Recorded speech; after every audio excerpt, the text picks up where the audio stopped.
Hello students, welcome to the RTP course of must have course for JEE 2021। और देखिए हम आज जो चैप्टर शुरू करने जा रहे हैं उसका नाम है coordination compound. Coordination compound, chemical bonding, ये दो ऐसे चैप्टर्स हैं जिनके बिना इनऑर्गेनिक का पेपर कभी पूरा हो ही नहीं सकता है। केमिकल बॉन्डिंग का सबसे ज्यादा क्वेश्चन जिस चैप्टर से पूछे जाते हैं वो है आपका कोऑर्डिनेशन कंपाउंड। और देखिए ये टॉपिक्स के ऑर्डर का मतलब अरेंजमेंट है, बेसिकली ऑर्डर्ड अरेंजमेंट है टॉपिक्स का फ्रॉम डिक्रीजिंग इंपॉर्टेंस, मतलब जो सबसे ऊपर लिखा है वो सबसे ज्यादा इंपॉर्टेंट है, सबसे ज्यादा क्वेश्चंस वहां से पूछे जाते हैं। तो देखिए वीबीटी एंड सीएफटी को मिलाकर जो क्वेश्चंस होते हैं वो सबसे ज्यादा यहां पर पूछे जाते हैं। फिर उसके बाद आइसोमेरिज्म, फिर बेसिक्स में आ गया nomenclature, ligands, coordination number, oxidation state, ये सारी चीजें, इनसे आपके क्वेश्चंस पूछे जाते हैं। वर्नर्स कोऑर्डिनेशन थ्योरी से बहुत सारे टाइप ऑफ क्वेश्चंस पूछे जाते हैं। कभी कभी क्वेश्चन सिनर्जिक बॉन्डिंग से, और आजकल एक और ट्रेंड आ गया है यूजेस ऑफ कोऑर्डिनेशन कंपाउंड से भी आपसे क्वेश्चंस पूछ लिए जाते हैं। जैसे हम करते हैं हम वैसा ही करने वाले हैं। हम सबसे पहले सबसे इंपॉर्टेंट टॉपिक से शुरू करने वाले हैं, वीबीटी एंड सीएफटी। अगर आप लोगों ने कोऑर्डिनेशन कंपाउंड्स मुझसे नहीं पढ़ा है तो आपने वीबीटी और सीएफटी को अलग अलग पढ़ा होगा और ये आपके लिए सबसे बड़ी प्रॉब्लम होगी। ठीक, तो इसको मैं बहुत आसानी से आपको सॉल्व करके दिखाऊंगा कि आपको वीबीटी सीएफटी अलग करने की जरूरत नहीं है, दोनों को कंबाइन करके हम एक साथ पढ़ेंगे और उससे हम लोग सारे क्वेश्चंस को यहाँ पे सॉल्व कर लिया करेंगे। बट उससे पहले यहाँ पर मैं थोड़ा सा अपने ऑर्डर को ब्रेक कर रहा हूँ। पहले हम बेसिक्स वाला पार्ट कवर करेंगे क्योंकि जिन लोगों के कोऑर्डिनेशन कंपाउंड के अंदर बेसिक्स वीक है वो भी इसको आसानी से कवर कर पाए। तो ये शुरू करते हैं बेसिक्स के साथ, जहां पर हम nomenclature, ligands, coordination number, oxidation state, इन सबके ऊपर बेस्ड क्वेश्चन से डील किया करेंगे। तो नोमेनक्लेचर के रूल्स बड़े ही आसान है। कॉम्प्लेक्स कंपाउंड जब आप नेमिंग करते हो तो नॉर्मल जैसे आपने NaCl की नेमिंग की तो आप लिखते हो सोडियम क्लोराइड, तो आप कैटायन का नाम पहले लिखते हो, एनायन का नाम बाद में लिखते हो। सेम चीज हमें यहां पर भी करनी होती है, चाहे आपके पास कैटायन सिंपल हो या कॉम्प्लेक्स हो। कॉम्प्लेक्स कंपाउंड का नाम लिखते टाइम आप पहले कैटायन का नाम लिखोगे फिर एनायन का, ठीक है। उसके साथ साथ आपको मेटल का ऑक्सीडेशन नंबर, जो ऑक्सीजन स्टेट है, वो उसके साथ ब्रैकेट में लिखना होता है। तो ये सारी चीजें हम लोग देख लेंगे। अभी नोमेनक्लेचर में आपको बहुत सारे एग्जांपल्स दिखाऊंगा, वहां पे आपको चीजें सिखाता हुआ चलूंगा, तो उसको भी आपको करने की जरूरत नहीं है। अभी हम बात करते हैं लिगेंड्स की। तो लिगेंड्स क्या होते हैं? लिगेंड्स आपके पास वो एटम्स या फिर ग्रुप ऑफ एटम्स होते हैं जो सेंट्रल मेटल एटम को इलेक्ट्रॉन पेयर डोनेट करके उसके साथ क्या बनाते हैं? कोऑर्डिनेट बॉन्ड फॉर्म करते हैं। तो इन स्पीसीज को हम किसके नाम से जानते हैं? इनको हम जानते हैं लिगेंड्स के नाम से। अब अगर हम लिगेंड्स की बात करें तो आप देखो अलग अलग तरह के आपके पास लिगेंड्स होते हैं। आपके पास न्यूट्रल लिगेंड्स हो सकते हैं, आपके पास चार्ज लिगेंड्स हो सकते हैं। लिगेंड नेगेटिवली चार्ज भी हो सकता है और पॉजिटिवली चार्ज भी हो सकता है, ठीक है। तो इसके बहुत सारे एग्जांपल्स हैं। मैं आपसे बात करूं, न्यूट्रल लिगेंड जैसे H2O है तो आप बहुत अच्छे से जानते होंगे, इसका स्पेशल नाम हम क्या लेकर चलते हैं? एक्वा। ऐसे आपके पास CO है, ये भी एक न्यूट्रल लिगेंड होता है, इसे हम किसके नाम से जानते हैं? कार्बोनिल के नाम से जानते हैं। ऐसे ही अमीन NH3 अमोनिया, अमोनिया जो है वो भी आपका एक न्यूट्रल लिगेंड है, लेकिन इसे हम किसके नाम से जानते हैं? अमाइन के नाम से जानते हैं। जानते हैं ना। लिगेंड्स आपके पास पॉजिटिवली चार्ज भी हो सकते हैं, फॉर एग्जांपल NO+, इसे हम लोग नाइट्रोसीलियम के नाम से भी जानते हैं। क्या बोलते हैं हम इसे? नाइट्रोसीलियम बोलते हैं। उसके अलावा आप देखें यहाँ पास नेगेटिव चार्ज लिगेंड होते हैं, जैसे OH- हो गया तो जनरली हम इसको हाइड्रोक्साइड बोलते हैं, लेकिन ये हम थ्योरी में सीख चुके हैं कि हम E को O से रिप्लेस कर देते हैं और हम इसे हाइड्रोक्सीडो बोला करेंगे। जैसे आपके पास Cl- है तो आप उसे क्लोरीडो बोला करोगे, आपके पास F- है तो आप उसे क्या बोला करोगे? फ्लोरिडो बोला करोगे, ठीक है। ऐसे आप पास देखें कुछ आयंस लिगेंड्स होते हैं, जैसे NO2- है, ठीक है। तो NO2- को हम लोग क्या लिखते हैं? इसे हम लिखते हैं नाइट्रो। क्या लिखते हैं? नाइट्रो। यहां पर जो डोनर एटम होता है वो N होता है, तो पहले इसको N नाइट्राइटो भी लिखा करते थे। इसी तरह अगर मैं लिख दूं ONO-, तो इसे हम बोलते हैं नाइट्राइटो, ठीक है। पहले हम इसे O नाइट्राइटो बोला करते थे, लेकिन अब NO2- को नाइट्रो और ONO- को हम नाइट्राइटो बोलते हैं। ये आपने जरूर सुना होगा, ये दोनों मतलब इनको हम लोग एम्फीडेंटेड लिगेंड्स के नाम से जानते हैं। किसके नाम से जानते हैं? एम्फीडेंटेड लिगेंड्स। तो एम्फीडेंटेड लिगेंड्स क्या होते हैं? ये वो लिगेंड्स होते हैं जिनमें एक से ज्यादा डोनर एटम होते हैं, 2 डोनर एटम होते हैं, बट एक टाइम पर वो सिर्फ एक ही डोनर एटम यूज कर सकते हैं। जैसे यहां नाइट्रोजन डोनर है इसलिए N लिखा है, यहां ऑक्सीजन डोनर है। ऐसे और भी बहुत सारे लिगेंड्स होते हैं। जैसे आप देखो आपके पास होता है SCN-, इसे हम बोलते हैं थायोसाइनेटो, और एक होता है पास NCS-, इसे हम बोलते हैं आइसोथायोसाइनेटो, होता है ना। तो ये भी आपके पास कैसे लिगेंड्स हैं, एम्फीडेंटेड लिगेंड्स है, क्योंकि यहां सल्फर डोनर है, यहां नाइट्रोजन डोनर है। तो एम्फीडेंटेड लिगेंड्स क्या होते हैं, ये वो लिगेंड्स होते हैं जिनके अंदर दो डोनर एटम होते हैं, बट एक पायर में एक टाइम पर वो सिर्फ एक ही डोनर एटम को यूज कर सकते हैं। समझ में आई बात? आप देख सकते हैं इन सभी में एक एक एटम ही इलेक्ट्रॉन पेयर डोनेट कर रहा है। तो इन सभी को हम लोग रखते हैं in the category of monodentate ligands. क्या बोलते हैं? Monodentate ligands. ऑब्वियसली आपने नाम जरूर सुना हुआ होगा। तो मोनोडेंटेड लिगेंड्स क्या होते हैं? जो एक बार में सिर्फ एक, जिनके पास एक डोनर एटम होता है, या फिर ऐसा बोलो कि जो सेंट्रल मेटल एटम से एक बार में सिर्फ एक ही कोऑर्डिनेट बॉन्ड बना सकते हैं, उन्हें हम लोग क्या बोलते हैं? मोनोडेंटेड लिगेंड्स बोलते हैं। ठीक है, चलिए इसके बाद जो आपके पास इंपॉर्टेंट कैटेगरी आती है वो आती है बाइडेंटेड लिगेंड्स की। क्या होता है? Bidentate ligands. तो कुछ स्पेशल बाइडेंटेड लिगेंड्स हैं जिनके नाम, जिनके स्ट्रक्चर्स आपको पता होनी चाहिए। इनमें सबसे पहला आपके पास आता है इथाइलिन डाइअमाइन। कौन आता है? इथाइलिन डाइअमाइन, जिसे हम लोग प्यार से EN बुलाते हैं। इथाइलिन हम लोग इथीन को बोलते हैं, CH2 डबल बॉन्ड CH2, उसके दोनों तरफ आप NH2 लगा दो तो आपके पास क्या बन जाएगा? CH2 NH2, और इधर भी लगा दो NH2। तो यहां पर देखिए ये दोनों नाइट्रोजन एक साथ इलेक्ट्रॉन पेयर डोनेट कर सकते हैं, इसलिए ये एक बाइडेंटेड लिगेंड है। तो अगर कोई लिगेंड एक साथ दो बॉन्ड बना सकता हो तो उसे हम एक बाइडेंटेड लिगेंड बोलते हैं। साथ ही साथ ये कीलेटिंग लिगेंड्स भी होते हैं। अब देखो, मुझे आपको हर एक टॉपिक अलग से बताने की जरूरत नहीं है, आप अच्छे समझते हो। कीलेटिंग लिगेंड्स क्या होते हैं? जो कि which form a closed ring with central metal ion. अब आप जैसे आप देखोगे, जैसे ही मेटल के साथ कोऑर्डिनेट बॉन्ड बनाएगा तो ये 1 2 3 4 5 मेंबर्ड क्लोज रिंग फॉर्म कर रहा है। तो ऐसे लिगेंड्स को जो सेंट्रल मेटल आयन के साथ एक क्लोज रिंग बनाते हैं, उन्हें हम लोग किसके नाम से जानते हैं? कीलेटिंग लिगेंड्स के नाम से जानते हैं। ठीक है, तो ये इथाइलिन डाइअमाइन है। उसके बाद देखो चार्जेस भी याद रखना, ये न्यूट्रल होता है, इसके ऊपर जो चार्ज है वो 0 होगा। दूसरा पास होता है ऑक्सिलेटो, वैसे ऑक्सिलेट ही है, इसे हम C2O4 2- बोलते हैं, या फिर सिंपल OX के नाम से लिखा जाता है। इस पे चार्ज होता है -2। तो आप देखोगे ऑक्सिलेटो में C double bond O, C double bond O, O- and O-, ये दोनों ऑक्सीजन डोनर्स हैं। देखो आप इसको देखो, इसको देखो, इन दोनों को ही हम लोग सिमेट्रिकल लिगेंड्स के नाम जानते हैं। क्या है? ये आपके सिमेट्रिकल बाइडेंटेड लिगेंड्स हैं। क्या है? सिमेट्रिकल बाइडेंटेड लिगेंड्स हैं। ऐसे देखो आपके पास और भी एग्जांपल है, जैसे मैं आपसे बात करूं ग्लाइसिनेटो, इसे हम GLY से डिनोट करते हैं, इस पे चार्ज होता है -1। तो ग्लाइसिनेटो में क्या होता है? ग्लाइसिनिक एसिड से बनता है ये NH2 CH2 C double bond O, O-। तो यहाँ पे एक डोनर ऑक्सीजन है, एक डोनर कौन है? नाइट्रोजन है। और जैसा कि आप देख पा रहे हैं ये एक अनसिमेट्रिकल बाइडेंटेड लिगेंड है।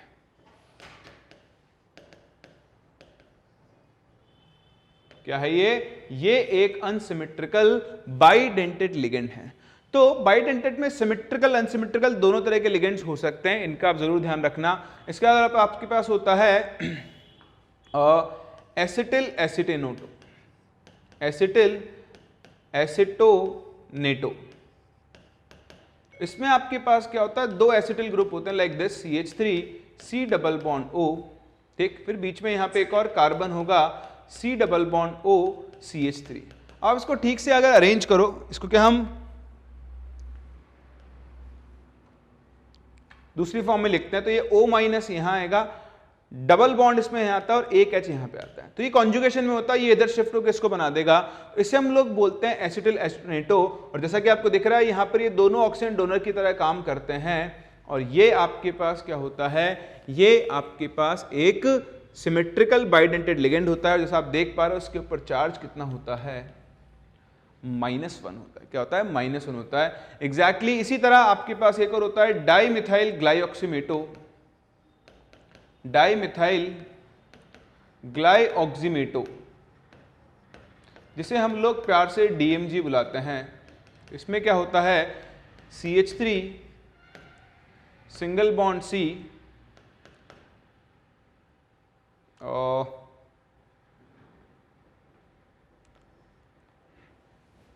एक सेकंड रुकना आपसे।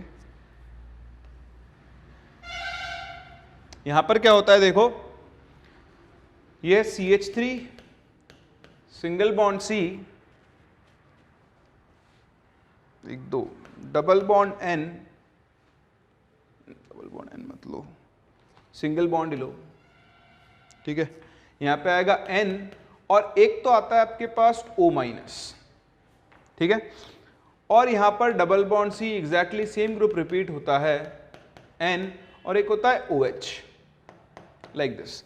अब ध्यान देना, आपको लगेगा ऐसा क्योंकि यहाँ पे नाइट्रोजन के पास भी लोन पेयर्स हैं, ऑक्सीजन के पास भी है, लेकिन यहाँ पे डोनर एटम नाइट्रोजन नहीं होता। डोनर एटम यहाँ पर कौन होता है, एक आपके पास डोनर होता है नाइट्रोजन और एक डोनर एटम यहाँ पर कौन होता है आपका ऑक्सीजन। यहां पे अगर आप देखोगे,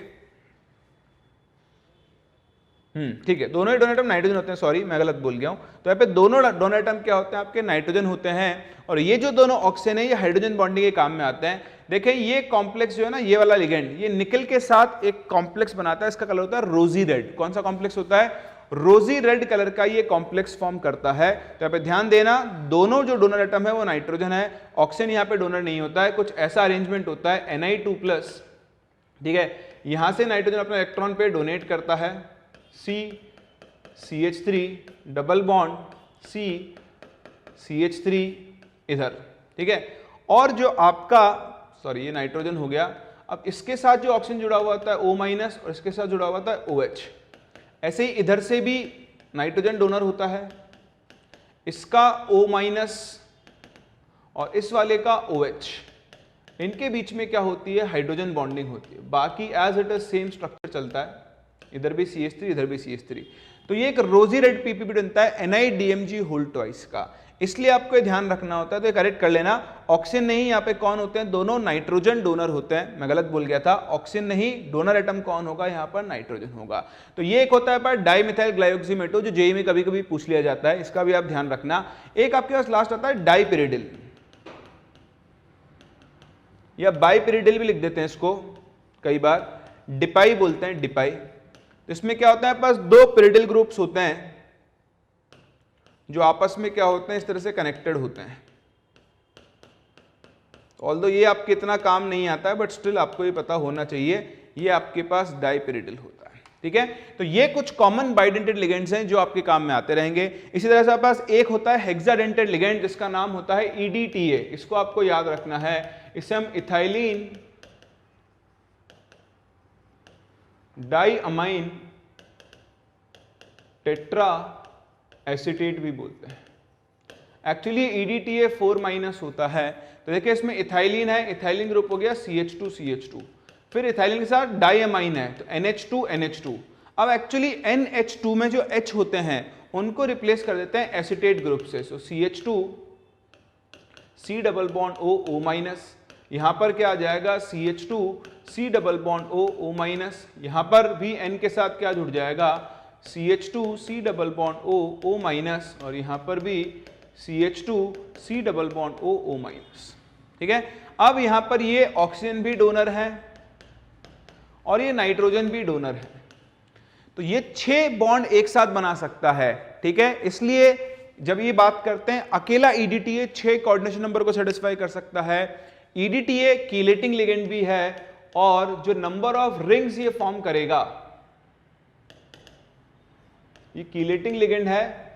और ये ध्यान रखना, एक कीलेटिंग लिगेंड जितनी रिंग्स फॉर्म करता है, नंबर ऑफ रिंग्स, वो उसकी डेंसिटी -1 के, देखो जैसे यहां पे इसकी डेंसिटी 6 है ना, तो ये 5 रिंग बनाएगा। अगर किसी की डेंसिटी 2 होगी तो वो 1 क्लोज रिंग बनाएगा, अगर किसी की डेंसिटी 4 होगी तो वो कितनी बनाएगा, 3 क्लोज रिंग्स फॉर्म करेगा। तो ध्यान रखना, बहुत इंपॉर्टेंट आपके पास ये लिगेंड होता है, हम लोग EDTA के नाम से जानते हैं। क्लियर है। चलिए इसके बाद हम बात करते हैं आगे और देखते हैं कोऑर्डिनेशन नंबर को। किसको, कोऑर्डिनेशन नंबर। तो कोऑर्डिनेशन नंबर क्या होता है, कुछ भी नहीं है, बहुत सिंपल है। कोऑर्डिनेशन नंबर इज, आप ऐसा बोल सकते हो, नंबर ऑफ कोऑर्डिनेट बॉन्ड्स। ध्यान रखना, इन कोऑर्डिनेट बॉन्ड्स में हम सिर्फ सिग्मा कोऑर्डिनेट बॉन्ड काउंट करेंगे, formed by central metal ion with ligands. एक लिगेंड ने सेंट्रल मेटल आयन से जितने कोऑर्डिनेट बॉन्ड बना रखे होंगे वो उसका क्या होता है, कोऑर्डिनेशन नंबर होता है। अभी आप देखोगे कोऑर्डिनेशन नंबर एक बहुत इंपॉर्टेंट रोल प्ले करता है एक कॉम्प्लेक्स की ज्योमेट्री या स्ट्रक्चर को बताने में। अगर किसी सेंटीमीटर एटम में का कोऑर्डिनेशन नंबर 4 है तो कॉम्प्लेक्स ज्योमेट्री या तो स्क्वायर प्लेनर होगी या टेट्राहेड्रल होगी। 6 है तो वो हमेशा क्या होगा, ऑक्टाहेड्रल होगा। सोचने की जरूरत नहीं है। कोऑर्डिनेशन नंबर 2 है तो वो लीनियर होगा, 4 है तो वो टेट्राहेड्रल स्क्वायर प्लेनर दोनों हो सकता है, 6 है तो वो हमेशा ही क्या होगा, ऑक्टाहेड्रल होगा। तो अगर आपको मेटल आयंस के कोऑर्डिनेशन नंबर के बारे में आइडिया है तो आप उसकी ज्योमेट्री को डायरेक्टली प्रेडिक्ट कर सकते हो। बाकी आप सभी जानते हैं, मान लो मैंने लिख दिया COCl3NH3, ये कॉम्प्लेक्स है मान लो आपका। तो इस कॉम्प्लेक्स में आपको दिख रहा है NH3 whole thrice, sorry, 3 chlorine coordinate bond बना रहे हैं, 3 अमोनिया भी कोऑर्डिनेट बॉन्ड बना रहे हैं, तो यहाँ पर टोटल 6 कोऑर्डिनेट बॉन्ड बना रहा होगा। इसका कोऑर्डिनेशन नंबर कितना होगा, 6 होगा। ठीक है, तो ये मुझे आपको सिखाने की जरूरत नहीं, आपको बहुत अच्छे से आता है, बस मैंने आपको रिव्यू दे दिया है। यहाँ पर जो इंपॉर्टेंट चीज आपको ध्यान रखनी है वो है ये, कुछ मेटल्स के कॉमन कोऑर्डिनेशन नंबर्स मैं आपको बताता हूं। देखो इंपॉर्टेंट क्या है इनमें से, मैं हाईलाइट कर दूंगा, जो आपको याद रखने ही रखने हैं। देखें Cu प्लस का कोऑर्डिनेशन नंबर 2 और 4 ही होता है, तो +1 वालों का कोऑर्डिनेशन नंबर जनरली या तो 2 होगा या 4 होगा। वो आप देख सकते हो, देखो Cu प्लस, Ag प्लस का सिर्फ 2 होता है, Au प्लस का 2 4 हो सकता है, मर्क्यूरस का भी सिर्फ 2 ही होता है। +2 वालों का जनरली कोऑर्डिनेशन नंबर 4 होता है, बट 6 भी हो सकता है, तो 4 और 6 दोनों हो सकते हैं। जैसे आप देख पा रहे हैं Cu2 प्लस का 4 और 6 है, Pt2, Pd2, Mg2, Al3 plus. तो आप देखो ये आप ध्यान रखना, Pt+2 में और Pd+2 में हमेशा कोऑर्डिनेशन नंबर 4 बनाएगा, Pt+4 में और Pd+4 में हमेशा कोऑर्डिनेशन नंबर 6 शो करेगा। आप देख सकते हो किसी भी +3 आयन का कोऑर्डिनेशन नंबर 4 नहीं है, सारे +3 आयन का कोऑर्डिनेशन नंबर कितना होता है, 6 होता है। तो अगर आपके पास कोई आयन +3 स्टेट में है तो उसका कोऑर्डिनेशन नंबर 6 ही होगा। +2 वाले का 4 और 6 दोनों हो सकता है, लेकिन +3 वाले का तो 6 ही होगा। समझ पा रहे हो, इस चीज को ध्यान रखना बहुत इंपॉर्टेंट है, इसे एक बार आप कॉपी कर लें। चलिए, तो ये कोऑर्डिनेशन नंबर्स कॉपी करने के बाद हम चलते हैं आगे। मैं आपको सिखाता हूं नोमेनक्लेचर, तो नाम कैसे लिखना है प्रैक्टिस कर लेते हैं। और क्या, ये देखो जैसे K3FeCN6, तो मैंने आपको क्या सिखाया, सबसे पहले आप कैटायन का नाम लिखोगे, तो ये जो कॉम्प्लेक्स है इसमें कैटायन है सिंपल और एनायन है कॉम्प्लेक्स। तो कैटायन का नाम पहले लिखेंगे तो ये क्या होगा, पोटेशियम। ठीक है, फिर उसके बाद कितने लिगेंड्स हैं, 6, तो हम लिखेंगे हेक्सा, याद है ना। फिर लिखेंगे साइनो, फिर आयरन है ना, तो आयरन के लिए फेरस टर्म यूज करते हैं। बट अब आपको यहां आयरन की ऑक्सीजन स्टेट निकालनी, तो दिख रहा है +1, ये हो गया X -6, साइनाइड पे -1 होता है, तो यहां इसका ऑक्सीजन स्टेट आएगा +3, तो हम लिखेंगे +3 आ गया। दूसरा कॉम्प्लेक्स एनायन है, ये ध्यान रखना, ये आपने रूल्स में सीखा हुआ होगा, नहीं होगा तो बार नोट्स में से रिवाइज कर लो। कॉम्प्लेक्स एनायन के नाम के आगे लगाते हैं 8, ATE, क्या लगाते हैं 8, तो ये बन जाएगा पोटेशियम हेक्सासाइनोफेरेट, और साथ में इसका ऑक्सीजन स्टेट लिख दो रोमन न्यूमेरल्स में 3rd। तो देखो ये आपके इस कंपाउंड का नाम हो गया पोटेशियम हेक्सासाइनोफेरेट। लिखने की जरूरत नहीं है आपको, सब आ जाएगा लिखा हुआ, देखते जाओ आप तो बस। बताओ इसका नाम। अब देखो ये है NH2, ध्यान देना NH3 जो होती है वो होती है अमाइन, इसके नाम में डबल M आता है, भूलना मत, ये जेई एक बार यूज कर चुका है, आप गलती कर सकते हैं। इसमें से एक H हटा दूं तो ये बन जाएगा NH2-, इसे हम बोलते हैं अमाइड। और अगर एक और H हटा दो तो NH2- बन जाएगा, इसे हम बोलते हैं इमाइड। ठीक है, अब देखो ये है NH2-, ऑक्सीजन स्टेट निकालो, +3 + X -6, ये फिर से +3 में आ गया। देखो कैटायन पहले तो पोटेशियम, 6 अमाइड, तो हेक्सा अमीडो, क्या बन जाएगा, अमीडो। अमाइड तो नॉर्मल होता है, जब लिगेंड की तरह काम करेगा तो प्रीफिक्स O लग जाएगा, तो ये बन जाएगा hexa amido ferrate 3rd, potassium hexa amido ferrate 3rd। ठीक है, देखो आपको दिख रहा है ना, यहाँ स्पेस दिया हुआ है। वैसे मैं आपको बता दूं, अकॉर्डिंग टू IUPAC जब एक कॉम्प्लेक्स का नाम लिखते हैं तो कोई स्पेस वगैरह नहीं देते हैं। तो अगर आपके पास मान लो 2 ऑप्शन है, एक ऑप्शन नाम यही है, एक में स्पेस दिया है और एक में स्पेस नहीं दिया है, तो जिसमें स्पेस नहीं दिया है उसे आप सही मान के चलोगे। ये देखें, इसका नाम लिखना है। अब देखो यहाँ पे NO2 3 है, NH3 3 है। जब आपके पास 2 टाइप के लिगेंड आ जाते हैं तो फिर आपको उन्हें अल्फाबेटिकल ऑर्डर में अरेंज करना होता है। किसमें होना होता है, अल्फाबेटिकल ऑर्डर में। बाकी कहानी सेम है। तो देखो यहाँ कोई कैटायन नहीं है, न्यूट्रल कॉम्प्लेक्स दिख रहा है साफ साफ, सिंगल एक कॉम्प्लेक्स है पूरा पूरा। NO2 पे माइनस होता है, अमाइन न्यूट्रल होता है, तो इस पे आ गया +3। नाइट्रो N, अमाइन A, तो पहले कौन लिखा जाएगा, A। जितना नंबर है उसको यूज करोगे तो क्या लिखेंगे, try amine tri nitro cobalt third, खत्म। समझ गए? ये देखिए इसका नाम आ गया try amine tri nitro cobalt third. बहुत आसान होती है नेमिंग, आपको बार बार रूल्स पढ़ने की जरूरत ही नहीं है। आला हौल बिला कुव्वत। चलो दिख गया है तो CuNH3 होल 6 Cl3। अब यहां पर कैटायन कॉम्प्लेक्स है और एनायन सिंपल है, तो पहले कैटायन का नाम लिखेंगे हेक्सा अमाइन कोबाल्ट थर्ड और लास्ट में क्लोराइड। यहां ट्राई क्लोराइड मत लिख देना, वैज्ञानिक प्रति मत लगाना, नहीं, सिंपल आयन जो है उसका नंबर कभी नहीं लिखते, जरूरत ही नहीं लिखने की। तो सिंपल आपने क्लोराइड लिख दिया, आपको अपना आंसर मिल गया। ये देखें, ये H2O न्यूट्रल NH3 न्यूट्रल, दोनों ही न्यूट्रल है। क्लोरीन का -2 चार्ज हो गया, उसको बैलेंस करने से +2 चार्ज आ जाएगा। फिर से देखो, cation complex anion simple, naming करो एक्वा अमाइन। अब देखो दोनों ही A से शुरू हो रहे हैं, तो जब पहला लेटर सेम हो जाए तो आप चलोगे दूसरे पर। तो M और Q, कौन पहले आता है? M, तो पहले लिखा जाएगा ये। तो देखो क्या लिखेंगे, penta amine aqua cobalt second chloride, penta amine aqua cobalt second chloride, ये इस कॉम्प्लेक्स का नाम हो गया। आगे बढ़े, चलिए। और अभी और मेरे पास, अरे एक सेकंड दो मुझे, मैं इसमें चेंजेस कर दूं थोड़ा सा। चलिए, तो अब देखें अगला कंपाउंड आपके सामने आ गया, आपको इसका नाम लिखना है। तो दिख रहा है ये कैटायन है। जब आपके पास सिर्फ एक आयन आ जाए, कैटायन आ जाए, तो उसके नाम के लास्ट में आपको आयन लिखना जरूरी होता है। क्या लिखना जरूरी होता है? आयन। तो यहां देखो, ब्रोमीडो, नाइट्राइटो, इथाइलिन डायमाइन, BeN,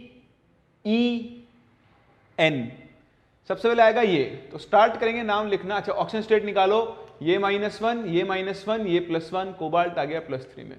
तो नाम शुरू होगा ब्रोमीडो।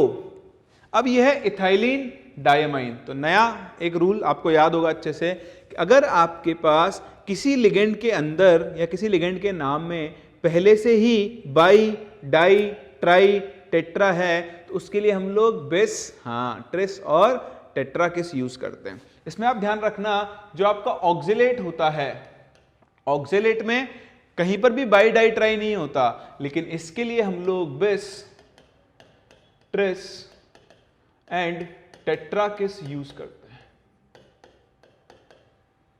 ऑक्सिलेट के लिए। बाकी इसके नाम है, जैसे यहां था इथाइलिन डायमाइन, डाई आ गया ना, तो अब इसके लिए दोबारा डाई यूज नहीं कर सकते, आपको पता है। हाँ बेस्ट, तो नाम क्या होगा? ये देखो ब्रोमो, ब्रोमो लिख दो, वरना IUPAC रिकमेंड करता है ब्रोमीडो लिखो, तो इसको आप ब्रोमीडो भी लिख लेना। अगर दोनों ऑप्शन दिए हुए तो ये वाला ज्यादा सही माना जाएगा। सो ब्रोमीडो बिस ethylene diamine nitrito cobalt third, ये लिखना बहुत जरूरी है। इसकी तो हटा दो, ये तो फालतू, ये कहीं और से आ गया, तो ये नहीं है, यहां तक इसका नाम हो जाएगा। तो ध्यान रखना, अगर कैटायन कॉम्प्लेक्स है या कॉम्प्लेक्स कैटायन है तो नाम के बाद में आयन आना बहुत जरूरी है। ये देखो, हाँ हो गया ना।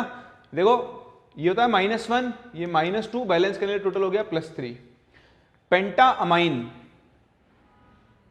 आइसोथायोसाइनेटो कोबाल्ट थर्ड क्लोराइड, क्योंकि यहां तो सिंपल एनायन है। पेंटा अमाइन आइसोथायोसाइनेटो कोबाल्ट थर्ड क्लोराइड आ गया। चलिए फटाफट चले। ये देखो, सिंपल कैटायन कॉम्प्लेक्स एनायन, तो नाम के आगे 8 जरूर आने वाला है। क्या आएगा? 8 लिखो। पोटेशियम हेक्साक्लोरिडो प्लेटिनेट, और ऑक्सीजन स्टेट निकालो 4 आएगी। क्लोरो भी लिख सकता है, हम क्लोरिडो को ज्यादा बेटर मान के चलेंगे। तो देखो यहाँ क्लोरो लिखा हुआ है, पोटेशियम हेक्साक्लोरो प्लेटिनेट 4th, या फिर आप इसे पोटेशियम हेक्साक्लोरिडो प्लेटिनेट 4th लिख सकते हैं। ये देखें CONO2 whole thrice NH3 whole thrice. अब यहाँ पे ये शायद पहले लिख लिया था हम लोगों ने, तो try amine tri nitro cobalt third, तो हो गया। ये देखो, अब यहाँ पर क्या है, यहाँ पर कैटायन भी कॉम्प्लेक्स है, यहाँ पर एनायन भी कॉम्प्लेक्स है। तो यहाँ पर सबसे पहले तो आपको निकालनी होती है ऑक्सीडेशन स्टेट, उसमें आप गलती कर सकते हो। तो मैंने आपको थोड़ी देर पहले बताया था कि कोऑर्डिनेशन नंबर का आइडिया होना बहुत जरूरी है। देखो दिख रहा है इसका कोऑर्डिनेशन नंबर 4 है, इसका भी कोऑर्डिनेशन नंबर 4 है। कोऑर्डिनेशन नंबर 4 में इनकी ऑक्सीजन स्टेट +2 आएगी, याद है? देखो, अरे कहां हो भैया, कहीं खो गए। ये दिखा था ना मैंने आपको। अब ये होता है रिवीजन, ये छोटे छोटे पॉइंट्स आपको ध्यान रखने हैं, ठीक है, जो आपके पेपर में क्वेश्चन करते टाइम काम में आएंगे। और ये धड़ाधड़ गोलियां चल रही है, तो बताओ इसका नाम लिखना शुरू करें। अब ये भी कॉम्प्लेक्स है, ये भी कॉम्प्लेक्स, तो यहां से नाम शुरू करते हैं। तो क्या बनेगा? Tetra amine platinum second, tetra amine platinum second, tetra chlorido platinate, क्योंकि ये एनायन है और ये केटायन है सेकंड। देखिए इस कंपाउंड का नाम है tetra amine platinum second, tetra chlorido platinate second. समझ रहे हैं? एक और चीज मैं बता दूं, क्योंकि आपको इंग्लिश अच्छे से आती होगी, तो आप क्या करोगे, दो वोवल्स को आप मिलाकर एक कर दोगे, गलती भी मत करना। कॉम्प्लेक्स कंपाउंड का नाम लिखते टाइम दो वोवल्स आ रहे हैं तो दोनों को लिखो, आप दोनों को मिलाकर एक मत करें। मतलब कुछ लोग यहां पे नाम ऐसे लिख देंगे टेट्रा अमाइन, जैसा आप नॉर्मल इंग्लिश में लिखते हो, तो ये नाम गलत माना जाएगा। समझ रहे हैं?